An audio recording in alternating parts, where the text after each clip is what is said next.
நாளை மாலை 6 மணிக்கு பிரச்சாரம் ஓய்ந்த பின்பு வெளியூர் நபர்கள் உடனடியாக வெளியேற வேண்டும் எனவும் தலைமை தேர்தல் ஆணையம் தற்போது தெரிவித்துள்ளது. தேர்தல் பிரச்சாரம் ஓய்ந்த பிறகு வாக்கு சேகரித்தால் 2 ஆண்டுகள் சிறை தண்டனை விதிக்கப்படும் எனவும் நாளை மாலை 6 மணிக்கு பிரச்சாரம் ஓய்ந்த பின்பு வெளியூர் நபர்கள் உடனடியாக வெளியேற வேண்டும் எனவும் தலைமை தேர்தல் ஆணையம் தற்போது தெரிவித்துள்ளது. அதனை அண்மை செய்தியாக பார்த்துக் கொண்டிருக்கிறோம்.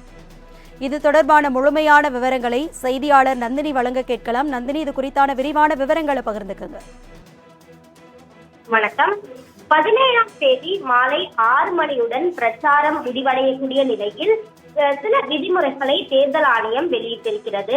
அந்த விதிமுறைகளை பின்பற்றாவிட்டால் கடும் நடவடிக்கை எடுக்கப்படும் எனவும் தேர்தல் ஆணையம் சார்பில் எச்சரிக்கை விடுக்கப்பட்டிருக்கிறது. 17ஆம் தேதி மாலை 6 மணிக்கு பிறகாக தேர்தல் தொடர்பான யாதொரு பொதுக்கூட்டத்தையோ ஊர்வலத்தையோ யாரும் ஒருங்கிணைக்கவோ நடத்தவோ அல்லது அதில் பங்கேற்றவோ கூடாது என தெரிவிக்கப்பட்டிருக்கிறது.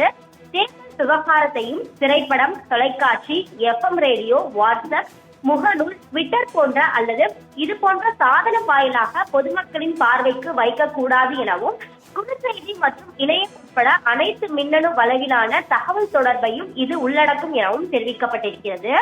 பொதுமக்களின் எந்த ஒரு நபரையும் ஈர்க்கின்ற வகையில் இசை நிகழ்ச்சி அல்லது திரையரங்க செயல்பாடு அல்லது எந்தவித பிற கேளிக்கை அல்லது பொழுதுபோக்கு நிகழ்ச்சியை நடத்த ஏற்பாடு செய்வதன் மூலம் அங்குள்ள பொதுமக்களிடம் தேர்தல் விவகாரத்தையும் தேர்தல் நபர் பரப்பும் செய்யக்கூடாது எனவும் தெரிவிக்கப்பட்டிருக்கிறது. அவ்வாறு செய்தால் 2 ஆண்டுகள் சிறை தண்டனை அல்லது அபராதம் அல்லது இரண்டும் சேர்த்து தண்டனையாக விதிக்கப்படும் எனவும் தேர்தல் ஆணையம் சார்பில் எச்சரிக்கை விடுக்கப்பட்டிருக்கிறது. தொகுதி அழைத்து வரப்பட்ட அனைத்து அரசியல் கட்சி நிர்வாகிகள், கட்சி பணியாளர்கள், முதியோர் மற்றும் அத்தொகுதியின் வாக்காளர்கள் அல்லாதோர் 17ஆம் தேதி அன்று மாலை 6 மணிக்கு மேல் அந்த தொகுதியை விட்டு வெளியேற வேண்டும் எனவும் கல்யாண மண்டபம், சமுதாய கூடம், தங்கும் விடுதிகள், விருந்தினர் இல்லம் ஆகிய இடங்களில் வெளியாட்கள் யாரேனும் தங்கியுள்ளனர் என்பது கண்டறியப்படும் எனவும் தேர்தல் ஆணையம் சார்பில் எச்சரிக்கை என்பது விடுக்கப்பட்டிருக்கிறது. பல்வேறு விதிமுறைகள் தேர்தல் ஆணையம் சார்பில் தெரிவிக்கப்பட்டிருக்கிறது.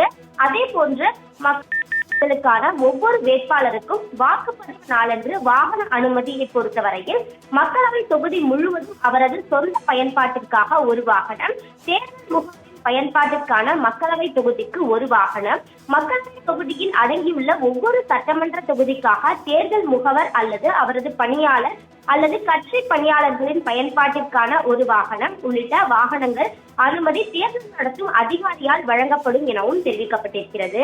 2 நபர்களை மட்டுமே கொண்ட வேட்பாளர்களின் அரசியல் கட்சிகளின் தற்காலிக பிரச்சார அலுவலகம் வாக்குச்சாவடியிலிருந்து 200 மீட்டர் தொலைவிற்கு வெளியே அமைக்கப்படலாம் எனவும் தேவையில்லாத கூட்டத்தை அவர்கள் அனுமதிக்க கூடாது எனவும் தமிழக தலைமை தேர்தல் அதிகாரி சத்யபிரதா சாஹூ தெரிவித்திருக்கிறார்.